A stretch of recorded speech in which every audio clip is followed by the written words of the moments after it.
Namaskar. Hello and welcome to this special broadcast from Rethink India. And in this video, we are trying to explain and introduce the upcoming commemoration and celebration of the transformational teachers of India. This commemoration would be held on the Indian National Education Day, which falls on 11th of November every year. And this entire transformational teacher citation has been named after one of And the in this video, we are trying to explain and one of the introduce legendary. the upcoming commemoration and celebration of the transformational teachers of India. This commemoration would be held on the Indian National Education Day, which falls on 11th of year. And this entire transformational teacher citation has been So just a feedback loop from the YouTube where we're recording. So this entire commemoration is named after the legendary educationist, the philosopher, reformer, and educator in the Indian Renaissance period, Ishwar Chandra Vidyasagar. And the reason for choosing this mascot for the title of transformational teachers is that the NEP Day, which is commemorated every year on 29th of July. It happens to be the Punya Tithi of Ishwar Chandra Vidyasagar ji, and his birthday falls on 26th of September. So just to commemorate the NEP Day, we just chose Ishwar Chandra Vidyasagar ji as an enigmatic personality to represent the transformational index of our teachers. And in the Rethink India parlance, we say that academia, the fifth estate, happens to be the first and the foremost estate. It is the foundational estate which grants that stability, the sthirata, to the other four estates which run this huge democracy, the legislature, the executive, the judiciary, and the media. So the entire purport behind identifying the transformational teachers is that they would be those who have tethered and transcended the 22 principles of the new education policy 2020 into their individual teaching paradigms. They say that yatha pinde tatha brahmande. The converse is also true, that if there is a national policy which has to be championed upon, that then that national policy has to be championed in each of the classrooms by each of the faculty members out there. The spirit and the letter of new education policy has to be lived, it has to be felt by each one of the educators out there.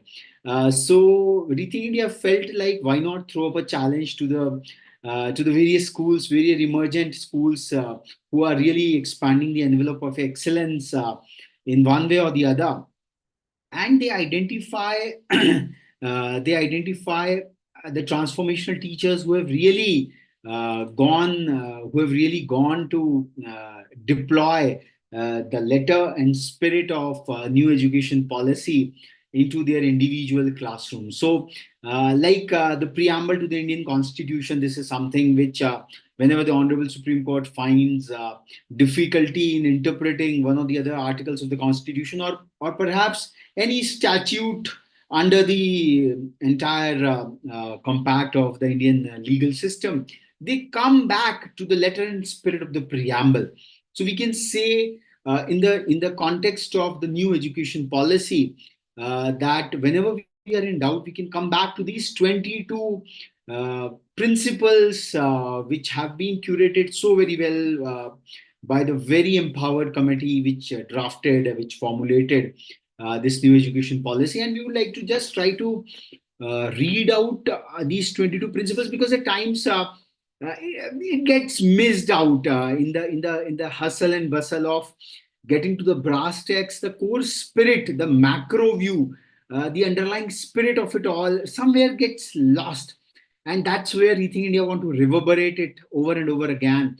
And on 11th of November, the Indian National Education Day, we would be really cheering and cheerleading the Ishwar Chandra Vidyasagar Transformational Teachers 2024, who have tethered and transcended the 22 principles of new education policy 2020.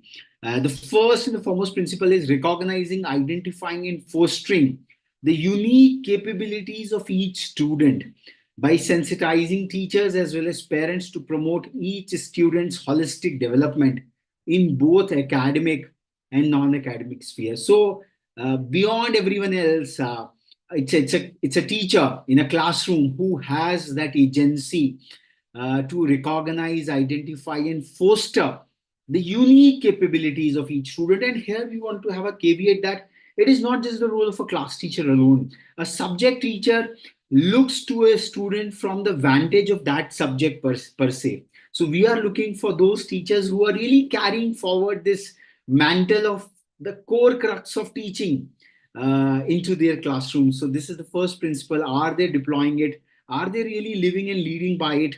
Are they using this principle to embark upon the journey of personalized learning? किसी बच्चे को like the eight multiple intelligences, Harvard Gardner's theory, how a different student responds to a particular chapter or even a particular concept. So this is something which is a very involved and engaged kind of a teaching learning experience. So this is a very top level NEP principle, but how it is being deployed, we really want to know from the honorable school principals who would be sending us elaborate notes, perhaps drafted by the individual faculty members, but then vetted and ratified by the honorable principal. The second NEP principle we are looking forward in the transformational teachers is according the highest priority to achieving foundational literacy and numeracy by all students by grade 3. So this might be a national goal across the lakhs and lakhs of schools we have, more classrooms we have. But somewhere or the other, we are looking for teachers, transformational teachers, who identify that that particular student has not been able to pick up the foundational literacy and numeracy. A student might have come in a grade 7, but perhaps due to some reason or the other, he or she might not have got that dexterity into the foundational literacy and numeracy. And if a student, if a teacher, if, a teacher is a transformational teacher, when he or she identifies that there is a gap, and instead of chastising that very student, the teacher comes and he or she builds up some remedial classes or some helps, like helping the students to embark upon a kind of a online app, say Khan Academy for that matter. Oh, kid, go back and just embark upon, just learn these concepts so that your further learning curve is not affected adversely. So this is a sensitization we are looking at. How the transformation teachers are doing it. Are they actually doing it? Are they even aware that this is their KRA somewhere or the other? This is what we want to look at in the NEP 2020 principle 2. The third one, flexibility. So that the learners have the ability to choose their learning trajectories and programs and thereby choose their own paths in life according to their talents and interests. So, whatever subjects we all study, whatever we classroom lectures or instructions we are given, somewhere or the other, it has to have an end goal in mind. Kids these days, they are quite, I would say, aware of the surroundings around them, and the teachers can really have a conversation with them, the transformational teachers especially, as to what is your goal in life, and somewhere or the other they can backtrack the purpose of their life with the context of that chapter or a concept, whatever they are trying to teach, until or unless this association happens. And instead of a very rigid format of teaching and learning in the classroom, they can try to have a non-linear approach, a flexible approach, whereby depending on the various life goals of the individual students, they can deliver that content in a very flexible manner. And flexibility in all vistas, we can say, they can do a project work, they can pick up a contemporary happening and try to associate it further and build up the narrative over there. So flexibility in all its multifaceted dimensions is something what we are looking at, and how in letter and spirit it is being practiced in a classroom as a NEP principle. Because as we say that The national education policy would be a success only and only when lakhs and lakhs of our classrooms and our teachers would really champion each of these principles in their very own teaching paradigms. The fourth one is quite interesting, and no hard separations between arts and sciences, between curricular and extracurricular activities, between vocational and academic streams, in order to eliminate harmful hierarchies among and silos between different areas of learning.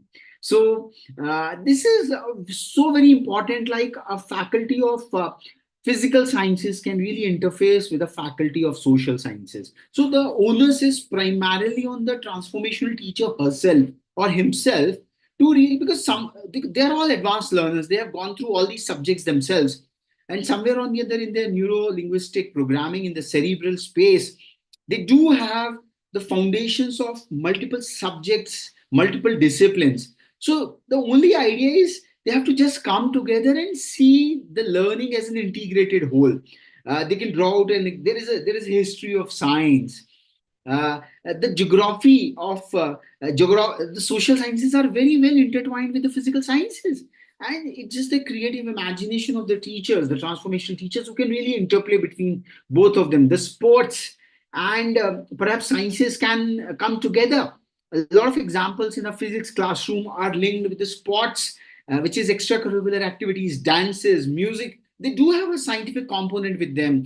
The biology classrooms can be touched upon with the healthcare aspects of the students' person. So this has to be an individual effort, and this is what is being recognized as Ishwar Chandra Vidyasagar transformational teachers, honorable principals uh, would have a tough time to really unravel, to kickstart that journey, the interdisciplinarity journey with the teachers per se. So that is the fourth uh, principle of NEP which we want to really look at.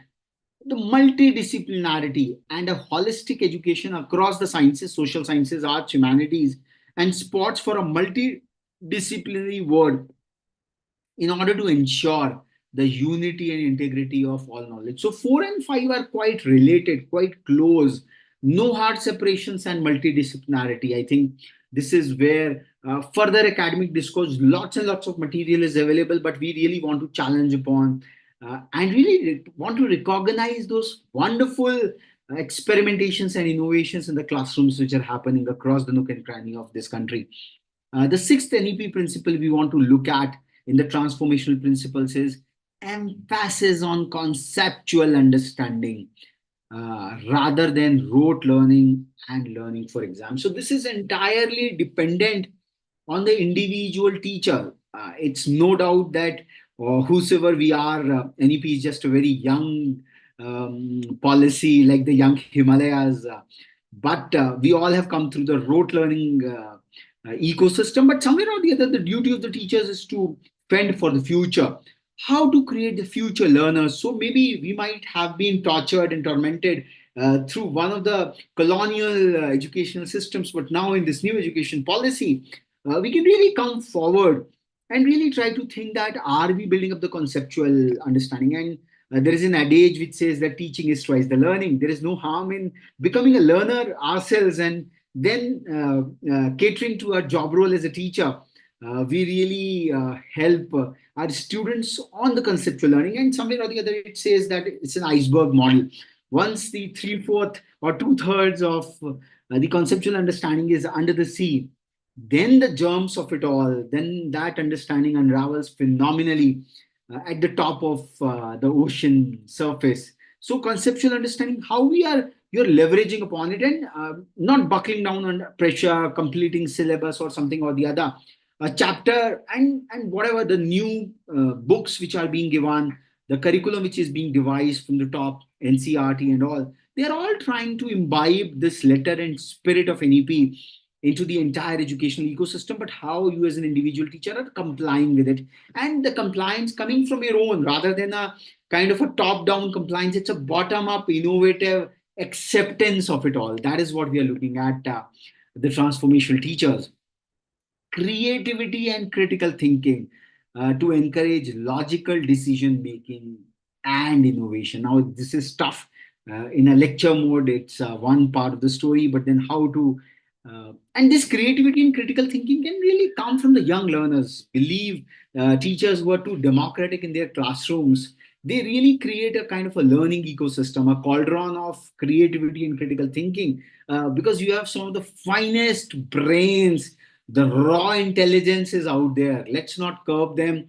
And how the transformational teachers are actually catalyzing it. We really want to listen to those stories as a part of transformational teachers nominations for the year 2024.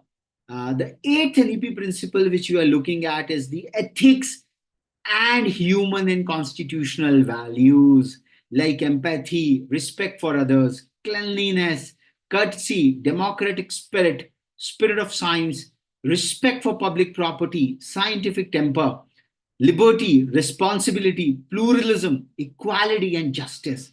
So the list can go on and on. In the Indian pantheon, we have Bhagavad Gita, which talks about 26 Daivi Sampadas. So these are the constitutional values. They all come from our civilizational foundations. और भारतवर्ष में कहते हैं कि the teachers are the acharyas. Now what does acharya mean? जो स्वयं में आचरण करे.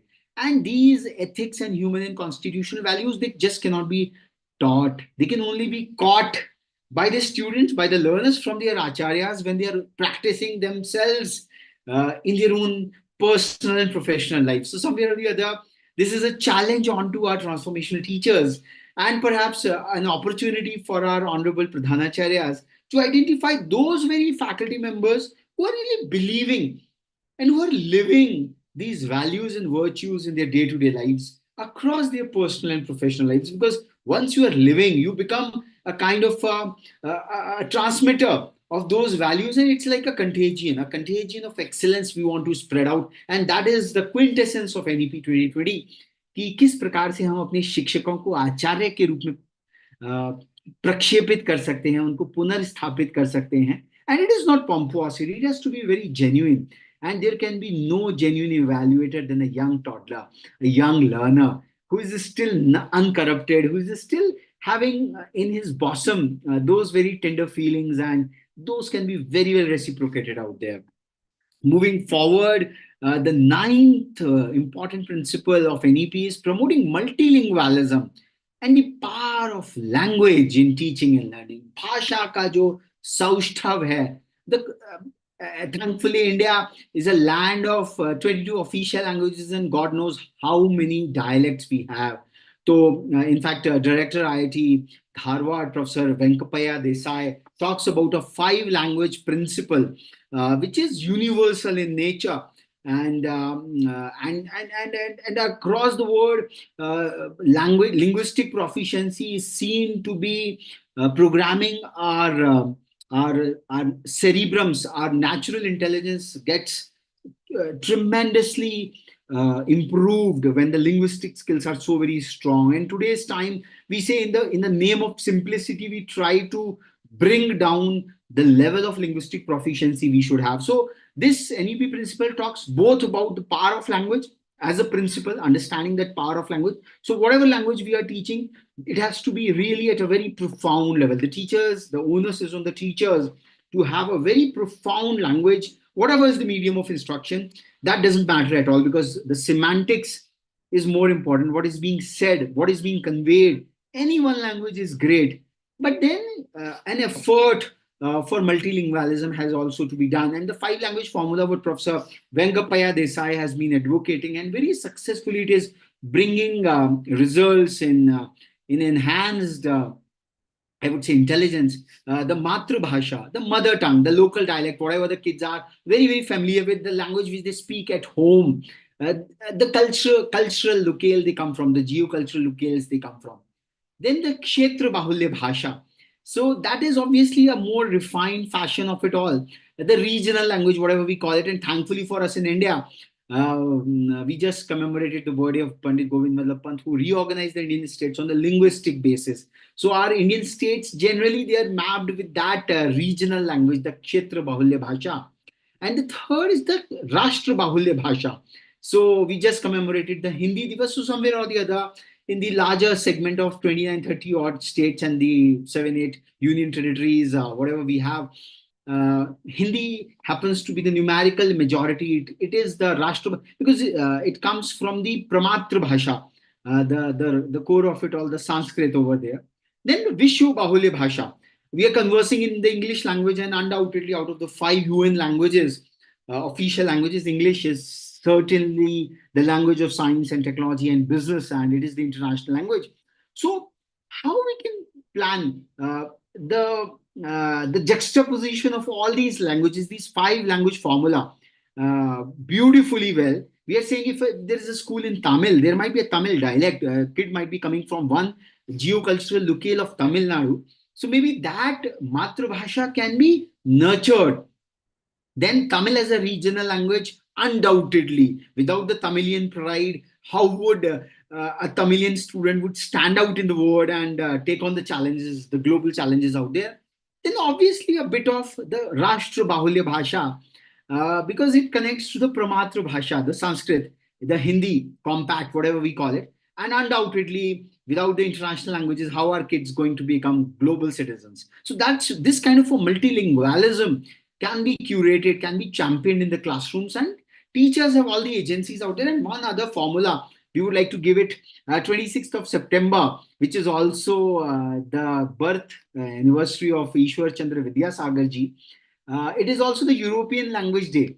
Now, Europe, if you go European Commission website, they say that the language of European Union is multilingualism. They also have the same complexity of India, but they have nation states. India is a union of states, the unitary structure, a nation in itself, in herself.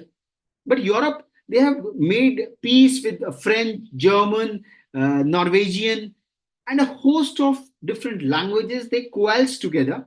And today is the word of artificial intelligence. India has the AI tool called Bhashini. You can use various tools to converse, translate one language to the other, and it is really fun to really talk in multilingualism. So I think a lot of experiments might be going in the schools. The teachers come in a cosmopolitan manner. They might be dexterous in the various linguistic proficiencies at different levels. So maybe we can use that teaching learning experience, that plethora of multilingualism already existing on the campus to enrich this further. थोड़ा ज़्यादा हो गया this principle, but language, they say it's the core of it all, and it matches with principle two as well, literacy and numeracy. Because if we connect the kids with their mother tongues, matrabhasha, the language they, and not to make it a kind of a taboo कि अगर बच्चे ने अपनी मातृभाषा में कुछ संवाद कर दिया, so then encourage her to really translate it further, perhaps in the global language English, whatever we are teaching out here, or in the regional language out there. So भाषा के प्रति थोड़ा tolerance हमारे बीच में होना चाहिए, एक larger acceptance होनी चाहिए, because every language has its own intellectual knowledge systems beneath. So let's make the classroom experience more and more exciting. Uh, After multilingualism and power of language, the 10th NEP principle is the life skills such as communication, cooperation, teamwork, and resilience. So this can be a part of the lecture tour, the project work, the linking of the theoretical to the practical. So innumerable innovations are already going on, and the exercise behind this Ishwar Chandra Vidyasagar transformational teachers commemoration is to bring some of them to the larger national limelight, and so that sharing happens. And those who are really doing that, they need to be recognized, they need to be highlighted. The commemoration, the president of Rethink India, Dr. Surbhi Vash, says that Rethink India is all about recognition of the human consciousness. So this is what we really want to do. So life skills can already be brought about in the classrooms. Focus on regular formative assessment for learning rather than the summative assessment that encourages today's coaching culture. So coaching is great when you are doing a very linear Neeraj Chopra kind of an Olympic javelin throw, because that's a very focused, pinpointed, 100-meter sprint, or a Vignesh Fogart who somewhere lost the opportunity for an Olympic gold by certain grams. So coaching on focused areas is perfectly fine, but then education is considered to be a larger gamut of universe, and the spirit should be maintained. out there. Extensive use of technology in teaching and learning, removing language barriers, increasing access for Divyang students, and educational planning and management. So तकनीक का सदुपयोग करने की भी एक संहिता हमारे विद्यालयों में आना बहुत आवश्यक है. There are there are very logical and very rightful concerns of the over usage and abuse of technology, but then they say that even a knife has I would say usages and unusages somewhere or the other. Instead of adopting a kind of a outsider technological vendor whose purpose is just to sell off a technology to the school and just move away, somewhere or the other the school at its own evolutionary curve has to create a technological adoption plan and have a kind of a empowered committee and spirited teachers who can, and some kind of a freedom where they can experiment upon the various technological usages. Because until unless we do experimentations, until unless we fail in some, we perhaps might not be embarking upon a ladder of career. So technology might not be a kind of a metric which is somewhere which is becoming a kind of a, because a lot of technological vendors are already available in the market, but then an inherent requirement, a technological deployment plan per school and per classroom. A geography teacher might need a different set of technology. Why not a Google Earth on the school class board, and whereby everything is being shown out there, a near to far paradigm is being used. So that becomes very exciting. Kids using mobile phones, the infinitum of the loops of videos. There are a lot of innovative solutions whereby we use technology, but then we are safeguarded from their abuse. So we really want to hear those lovely deployment stories there. Then respect for diversity and respect for the local context in all curriculum, pedagogy, and policy. Always keeping in mind that education is a concurrent subject. So this is a policy, people's directive. But अगर हम देखें, one of the greatest giants of modern India, Sri Aurobindo, he talked about that education should go from near to far. If someone's father is a doctor, that's a local context. If someone's mother is an administrator, that child has already got a lot of family association, the nearness to it, the geocultural locale in which a particular school is located. Are we really linking our globalized education to that localized context? Because at the end of the day, we live in a particular coordinate box over there. So think globally, act locally. And the converse is also true, that if we think and act even locally, it has a global manifestation. So local context, howsoever, are we really taking our kids to some of the local sites for freedom struggle, local heritage sites? The World Tourism Day is just around the corner. So have we really exhausted the tourism potential of that particular district or that region per se? So localization is not bad. In fact, localization is the future.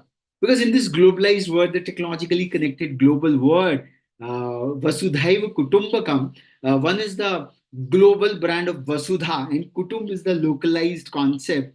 So this Indic aspiration, perhaps in this technological age, there is nothing I would say which validates these two. We can really give them a global exposure, undoubtedly, but then are we really losing out on the local sensitization? Because that's where Swadeshe Bhuvanatrayam, the precept of it all, because there, that's where son of the soil, the patriotic feelings, the higher dimensions of serving my own community.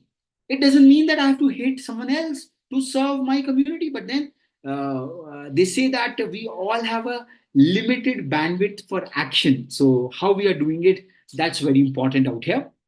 The 14th principle of NEP, which you want to listen from the transformational teachers, is full equity and inclusion as the cornerstone of all educational decisions to ensure that all students are able to thrive in the education system. So, koi bhi faltu nahi hai. This is where it comes that every student has got a purpose in his or her own life.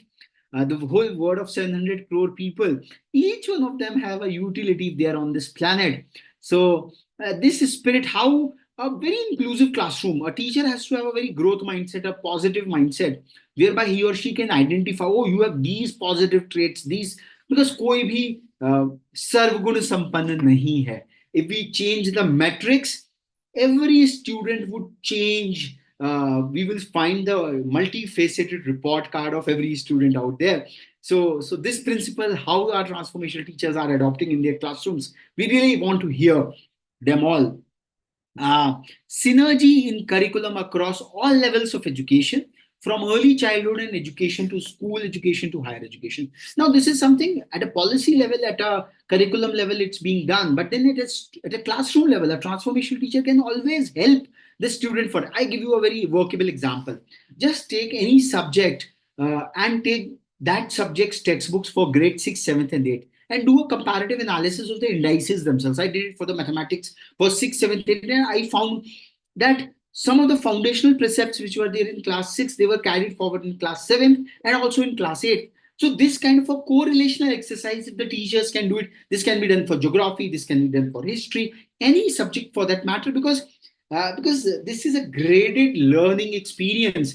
And then teachers can extrapolate, oh, when you will go at the undergraduate level, when you go at the postgraduate level, because most of our teachers are at, they have already completed their studies uh, at a postgraduate level at least. So they can really come back and expand the vistas of the students, expand their imagination over there. And this imagination helps them phenomenally. So this is something which makes them hungry for knowledge, which makes them ananto brahma jigyasa. So their learning quest becomes infinite out there. Then teachers, principle 16th, teachers and faculty as the heart of the learning process. Howsoever books might be there, howsoever big libraries might be there, big contents, big online Kindles, and a lot of twindles. But at the end of the day, it's the mother who feeds the kid with affection and reason. Similarly, an acharya, a teacher, he or she nurtures a student in a particular context in his or her own personalized way. So this principle, as a policy, it has been initiated, but are we practicing it? The practicing of a policy framework, of a principle, is of great importance. And that's where the mascot of Ishwar Chandra Vidyasagar ji comes to our rescue, comes to our inspiration to really challenge and inspire our transformational teachers out there. And one of the aspirations at Rethink India Institute has been that to re-establish the prominence and predominance of faculty, of teachers, of acharyas above the other estates per se, because that was a colonial model. We just want to restore it the Indic way. The recruitment, continuous professional development, positive working environment, and service conditions. At times, we all enter into a kind of a negative whirlpool. अरे हमारा school तो ये करता नहीं, अरे system तो teacher को value देता नहीं, हमें तो कुछ नहीं मिला तो हम टीचर बन गए. Someday or the other, the onus is on us. It's like revamping our own self-esteem, because it's the teacher. Just see the checkered history of India. Acharya Vishnugupta, he created the सम्राट. तो भारत में तो आचार्यों ने सम्राटों का, उद्योगपतियों का, वणिकों का सृजन किया है. सो आचार्य देवो भवः, अगर हमारी पूरी परंपरा को अगर हम देखेंगे, so it's the teacher and teacher alone who has been the foundation of the grand civilization of India. Even if you see the developed countries, the kind of prominence the teachers have, the self-esteem they have in themselves. How सम्मान कोई आपको दे नहीं सकता. It's self-ordained, and that's where we want to invoke that acharya tattva in all of you, in the transformational teachers. And through the transformational teachers, we would be able to recognize only a very small section of the teachers from the vast fraternity, but then these will become the champions to really reverberate the entire social space of Bharat, not just the classrooms or the schools per se. Uh, the 17th principle, light but tight, regulatory framework to ensure integrity, transparency, and resource efficiency of the educational system through audit and public disclosure, while encouraging innovation and out of the box ideas through autonomy, good governance, and empowerment. Now, this is a bit on the institutional or a system level. But we can always drill it down to the classroom level, to the agency of a teacher. So even if there is a daily practice exam, if the problem solving approach, the teachers can always help the students. Or you make your own assumptions, and based on those assumptions, you reason out the problem. You solve the problem in that very context. So they say context is decisive. So that's where public disclosure comes. The virtue of honesty, that the teacher should have, give the courage to the students, that if they speak out, ma'am, हमें ये समझ में नहीं आया, we could not understand it. This is not a point of ridicule. Okay, fair enough. You try it again, or you leave it across. If someone has copied it from somewhere, today's AI challenge is coming, plagiarism is coming. Okay, kids, you copy it and then improve upon it. Can you defeat the Chat GPT further? So I think these are, if the autonomy has to be at the last node, which is the teacher. So how the transformational teachers are exercising their agency, their autonomous agency as an educator, we really want to listen as a part of NEP Principle 17. Then outstanding research as a core requisite for outstanding education and development. So whatever subject you are into, for example, the sciences would be having the Nobel Prizes starting from October. So are our teachers following up with the Nobel developments, the teachers of physics, the teachers of chemistry, the teachers of medicine or biology, or even the teachers of economic sciences? So are they correlating that this is also an applied research? A lot of is happening in the daily newspaper. We are all getting the news of scientific and technological and business advancements. So are we really incorporating them back into our classrooms? This is where the research comes into play. Because after all, it's a very intertwined one. Any scientific breakthrough, you can always go back and invoke the principle three, flexibility. Oh, see, we studied that basic principle in that class, in that chapter. Now, this is what its manifestation is happening in the world, and this is how it has revolutionized the human race. So, the 19th principle, continuous review of progress based on sustained research and regular assessment by educational experts. So, a teacher, a transformation teacher, is an educational expert in herself. How are you evaluating your students? They're reviewing their progress in a 360-degree dimension, creating your own framework. So, getting involved, getting in love with the whole profession and practice of teaching. So, this is what the purport of NEP Principle 19 is all about. 20th is very important. A rootedness and pride in India. Now, pride not in emotional sentimentalism or superficial chatter, but on firm facts and figures, objective history, which is devoid of any propaganda, colonial propaganda, or any other ideologies out there. And at the same time, not everything was so hunky dory in our checkered past. That acceptance is just fine. But then, very negative, very negative, and only negative perspectives are also not welcome. So, this is a very foundation which transformational teachers, how they are doing it, how they are linking it all across the culinary heritage of our country, the folk systems, the family traditions, the social cohesion. A lot of intangibles is out there. We might not be having so glitzy glass buildings, or there might be some challenges in our municipal administration, no doubt. But then there are substantive accomplishments like our ISRO has done the Chandrayaan. We have our own GPS positioning system called Navik. So you any subject, any thematic area, and uh, there are accomplishments of our national pride. The most important part is education. The 21st, education is a public service. Access to quality education must be considered a basic right for every child. So public servants are not just the ones who are gazetted ones, the IAS, the IPS. Teachers are the biggest and the finest public servants. In fact, they are the ones who are rendering, because in the colonial era, a queen far off had to rule over the destiny of this billion plus nation. But then, in a sovereign democratic republic, uh, it's we, the people of India. And we, the people of India, are being nurtured and we are being empowered by none other than by our teachers. So, educationists, the teachers are the foremost public servants, and they need to be given the respect, and that respect will never come until or unless we as teachers assume that in ourselves. So, that is where a paradigm shift we are looking at, and at a policy level, invocation of this principle in itself is a great thing. And on 23rd of June every year, which happens to be the UN Public Service Day, Rethink India introduced the precept of education as a public service in the name of another legendary educationist and a public figure, Dr. Shama Prasad Mukherjee, who happened to be the Vice Chancellor of the Calcutta University at a very early age of 35 years. And his octet of education principles, in fact, Rethink India commemorated Dr. Kasturi Rangan and Professor Manjul Bhargav in his name on 6th of July, on his birthday,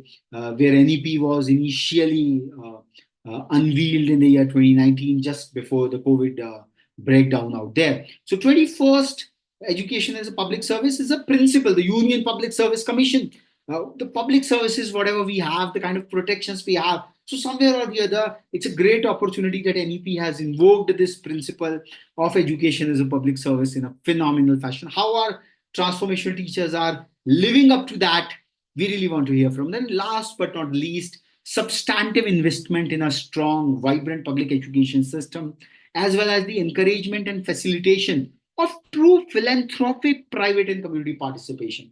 Now, one is the public fund, Consolidated Fund of India, from our GSTs and income taxes. A lot of money is being spent as a part of the salaries, of part of the infrastructure management and all. But investment of time, energy, and fascination. A teacher can be a representative who can invite the funds for the ascendance of education in some way or the other. Maybe the used mobile phones people can donate for some of the wanting schools, for that matter. So a teacher has that agency how to invite substantive investment, because shiksha, chikitsa, these are the two foundations of any civilization. And shiksha, education, is at the core of it all, where as we read that all those great values, whatever we talked about, they have to be inculcated through education itself. So funds, resources, teachers can invite those funds. अरे भाई, ये करने की बजाय तुम इस school को you donate. Like the greatest universities of the world, they're all alumni funded. So can teachers become an agency so that we can have more resources, more advanced stuff out there? How is their initiative? How is their drive around that? So this is in a nutshell a very cursory kind of a commentary we try to give it around these 22 NEP principles, which are gems in their own right. And we are very, very sure that across the nook and cranny of the country, our transformational teachers would be doing way, way more than whatever we have just touched upon. We have just scratched on the surface what comes to us as a platform. So, this is what the challenge is all about. It's not a challenge, it's just an expression of what you have been doing for all these years, silently, unexpectedly, no expectation of any reward or anything per se. So, this is a time where our honorable principals can acknowledge and recognize the great work, the great striving of our transformational teachers. This has become quite a long video. We had not expected it to go to such an extent, uh, thank you so much, and uh, we'll close it, and uh, we will end this now. Thank you so much. Yeah.